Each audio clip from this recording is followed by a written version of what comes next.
Bonjour Stéphane. Bonjour Pierre-Antoine.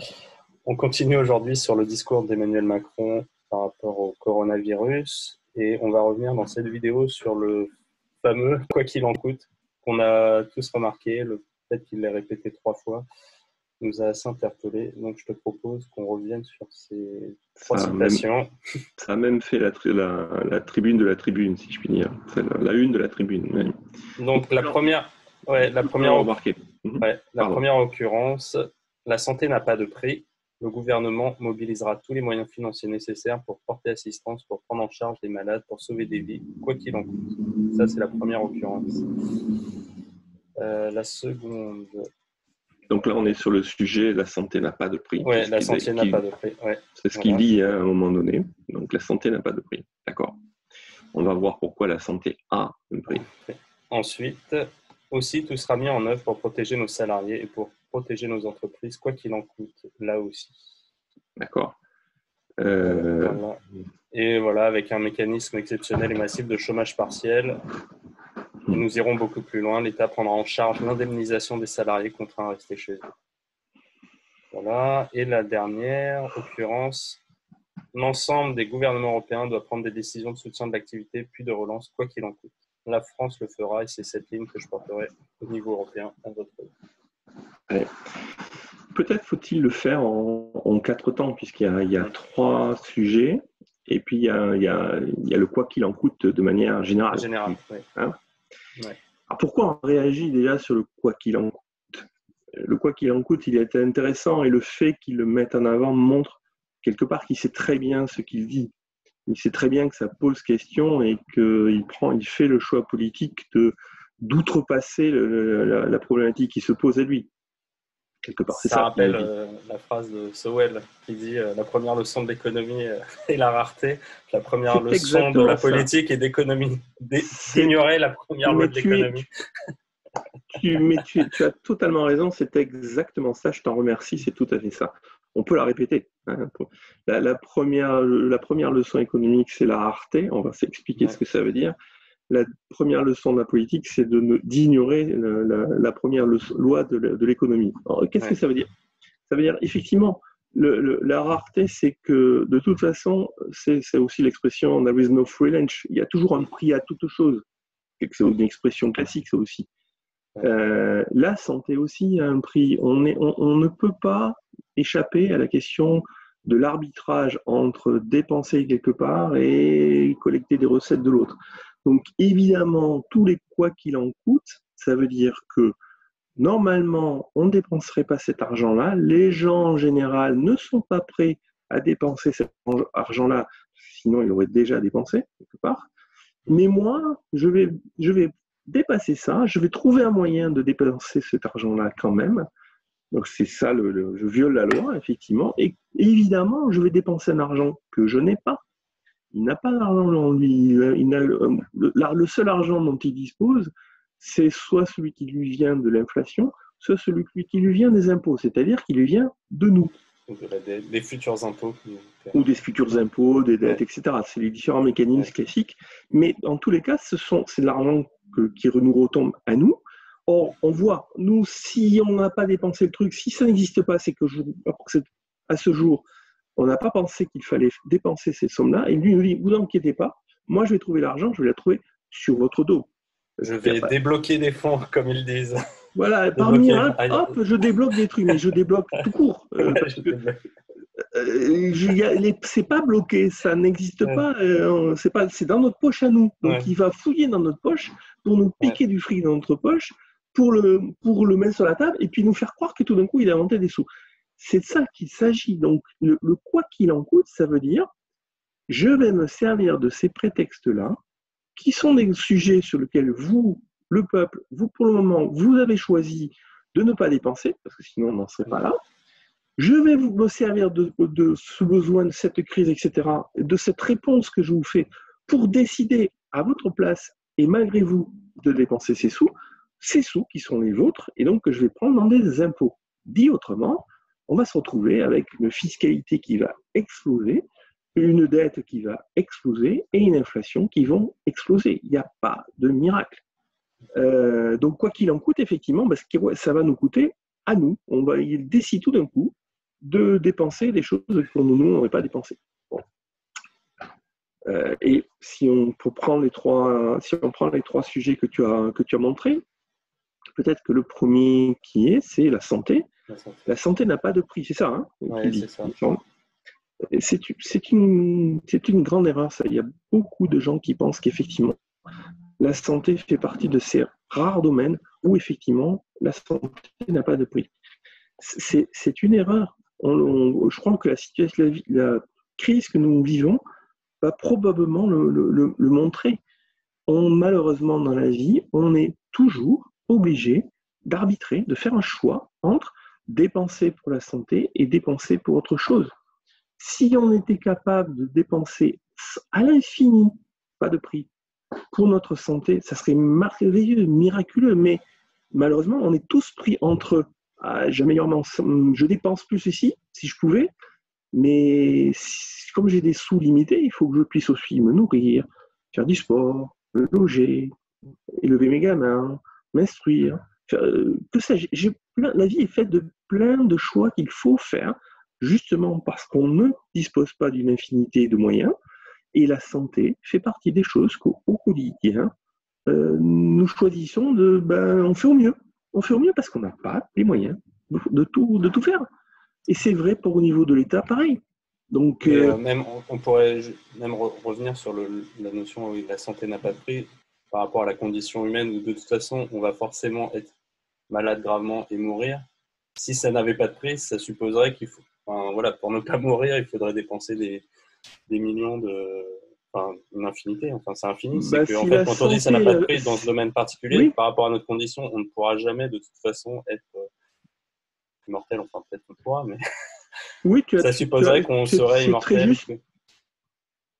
C'est qu'on va à l'infini. La santé est le domaine où on pourrait aller à l'infini et essayer de dépenser à l'infini. Donc, c'est le fond du problème. Tu as totalement raison. Dire que la santé n'a pas de prix, effectivement, c'est accepter l'idée qu'il serait possible, légitime, mais seulement possible, que tout le monde puisse revendiquer d'être immortel. Tu as raison, totalement raison. Ce qui renvoie à d'autres questions, hein, mais ça serait, moi je pense que mieux, ça serait merveilleux, ça serait un monde totalement merveilleux. Bon, pourquoi pas, très bien. Mais c'est juste pas la réalité. C'est juste pas la réalité. Malheureusement, nous avons des moyens limités. C'est la réalité. C'est la fameuse première loi de l'économie, je rappelle Thomas Sowell. Et effectivement, violer cette loi-là, c'est tomber dans le baratin, bisounours, mensonge, illusion, tout ce qu'on veut. Et donc, dire quoi qu'il en coûte, comme président de la République, dise 3 fois quoi qu'il en coûte, c'est affirmer posément, sciemment, volontairement je vous fais du baratin, je vais vous raconter des histoires et je vous le dis sciemment parce que ce que je vous dis est juste impossible. Tout simplement. Et alors, il nous dit donc la santé. Second point. Le deuxième, c'est on va aider les entreprises. Mais mon chéri, peut-être que la meilleure façon d'aider les entreprises aurait été déjà de faire en sorte de ne pas les emmerder. On revient sur un sujet qui est mais pourquoi on prend des mesures qui mettent l'économie en danger? Peut-être que c'est bien de dire on va aider les entreprises, mais avec quel délai? Les gens, entre-temps, combien de petites PME tu as indépendants? Les indépendants qui ont du cash, combien de temps ça va prendre? Pendant ce temps-là, eux, leurs clients, s'ils ne peuvent pas aller voir leurs clients, encore toi peut-être. Imagine, moi, je peux travailler distant. Moi, ça va. Imagine un maçon, un plombier indépendant. Ou même l'événementiel, ceux qui organisent les mariages, ou ce genre de trucs. Exact. Tous ces gens-là, ils se retrouvent tout simplement en incapacité d'avoir de l'activité. Bon, donc ils sont à peu près sûrs d'avoir un défaut de paiement, d'avoir un trou de facturation, et donc un trou de trésorerie. Ils vont être naturellement en liquidation judiciaire, en tout cas en situation. Ok, peut-être que l'État va les aider, etc. Mais ça va prendre combien de temps? Et pendant ce temps-là, ils vont se nourrir comment? Avec quels sous? Pour que ça puisse être réglé, il faudrait que ça vienne comme ça. Mais ça ne va pas venir comme ça, c'est juste pas possible. La machine de l'État ne va pas ne permet pas ce truc-là. En fait, Je quand serais on très rend très compte surpris. quand on est indépendant et entrepreneur, c'est que l'État, enfin la manière dont les impôts fonctionnent pour les entreprises, c'est qu'ils supposent que ton activité fonctionne Et, toujours et qu'il n'y a et jamais lisse, d'à-coups, plane. et lisse et plane et que tout va bien, qu'il n'y a jamais d'à-coups, que tout se passe super bien d'une année sur Tu as des l'autre, que clients le chiffre magnifiques d'affaires qui que te tu as une quittent. année, tu l'auras l'année d'après. Il n'y a jamais d'à-coup. Ouais. C'est magnifique. C'est magnifique. Mais c'est juste pas la réalité. Et c'est certainement pas la réalité pour les indépendants et pour Et ce là, genre tu te dis, en d'activité. fait, c'est des fonctionnaires qui réfléchissent comme ça, quoi. Ils font les impôts parce que pour eux, oui, bah, tu as ton salaire tous les mois, il n'y a pas de problème. Mais qu'en fait, dans la vraie vie, c'est pas du tout comme ça. Et ce qui est Donc il encore est. pire, juste pour finir sur ça, c'est Pardon. ils parlent même pas d'annuler les impôts Hum, sur cette période, c'est juste un report. Ce qui veut dire qu'en fait, quand ça va être reporté, c'est encore pire parce que voilà, les boîtes, là, elles ont peut-être un peu de trésor et en avril-mai, elles auront tout fini. Et là, elles auront mai et avril et mars à payer d'un coup. Et donc, bon, ça sera Oui, et puis catastrophique. les régularisations vont être les Ouais. discussions sur régularisation vont être d'une complexité. Il va Ça va falloir prendre du justifier, temps, ça ça va va prendre du prendre ton temps. temps pour toi au Voilà. lieu de faire du business. Mais toi, je vais même pas sur Ouais. le ça. Ouais. Même en supposant que effectivement notre grand Manitou soit gentil et accepte que toutes les régularisations se passent bien, juste le délai, le temps Ouais. qui va passer, comment les gens, ceux qui se nourrissent que de ça, c'est leur gagne-pain, etc., c'est leur revenu, qui vont avoir un trou de trésorerie de quoi, un mois, 2 mois, j'en sais rien. Comment ils vont faire pour vivre? Ils vont vivre de quoi? Tout simplement, enfin, j'espère qu'il y en a le moins possible, mais je crains malgré tout qu'il y en ait quand même le tissu de population en France, c'est quand même, ça fait un certain nombre de gens. Toutes les petites professions, et je te dis l'exemple, c'est le plombier. Alors, il y en a Ouais. probablement tout un tas, mais comment ils vont faire pour rentrer du fric en attendant? Ils vont se Ouais. nourrir de quoi? De la générosité. Alors j'espère qu'il y aura la générosité, on va le voir, des voisins, de la Ouais. famille. Je pense que spontanément, la vraie générosité va probablement se mettre en place, mais ça ne sera pas celle du quoi qu'il en coûte. Ouais. C'est pas vrai. Et alors le dernier point, donc, on va mettre des mesures au niveau De européen relance. de relance. Ah, c'est fantastique la relance. Mais si c'était aussi magique la relance, pourquoi on ne le fait pas Pourtant. déjà et avant?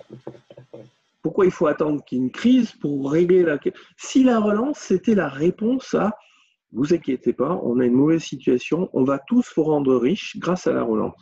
Ça, le quelque part. Il Bah oui. y a une difficulté, on va régler les problèmes, on va vous rendre le niveau de vie qui va bien grâce à la relance. Et pourquoi on ne le fait pas d'abord, avant?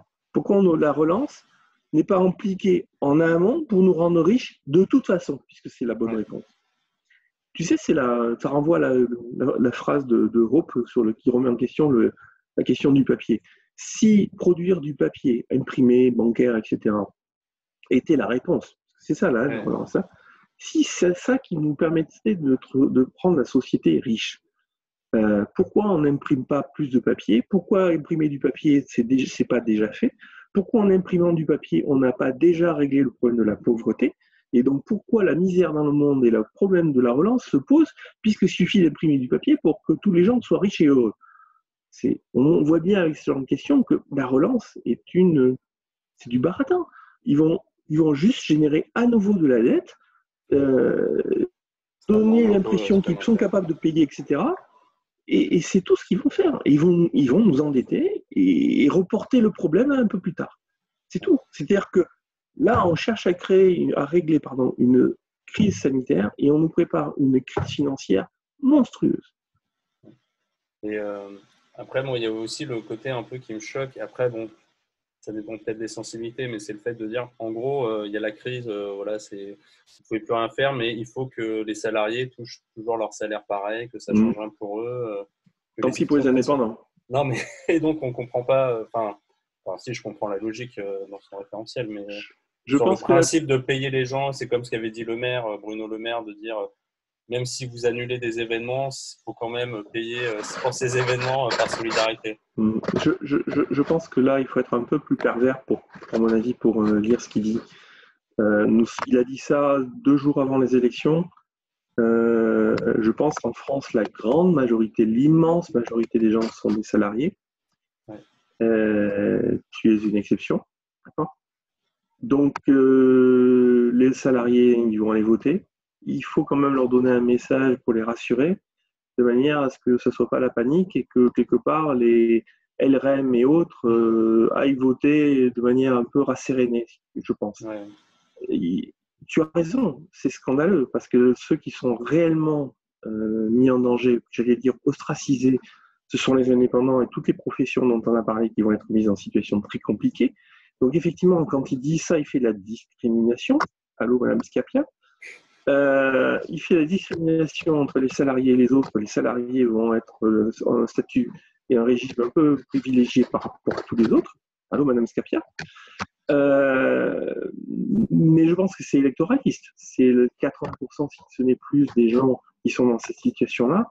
Et il veut leur dire, vous inquiétez pas, bon, ok, c'est un peu compliqué, mais on va s'occuper de vous, ça va bien se passer, vous serez payé à la fin du mois.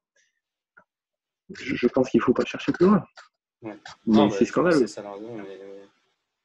Après, je peux comprendre, tu vois, à titre personnel, si tu as un client et tu dis, bon, peut-être on peut s'arranger, je te paye, je te donne 50% parce que bon, tu te fais. Oui. Enfin, voilà, mais quand c'est volontaire, c'est complètement différent. C'est au cas par cas. Voilà. Exactement, bien sûr, c'est au cas par cas. Mais il y a pas mal de gens qui disent cette crise va faire plus de morts chez les entreprises, et notamment les petites entreprises, que chez les individus. Je pense que c'est malheureusement vrai. Et ce genre de discours est de nature à ne faire qu'aggraver cette situation, et non pas l'inverse. Parce que c'est vrai que là, on enchaîne quand même pas mal entre les gilets jaunes, la grève sans fin et le coronavirus. Là, ça fait 2 ans. Là, Nous vivons une époque formidable. Ouais. Ok, bon, bah merci Stéphane. Je t'en prie.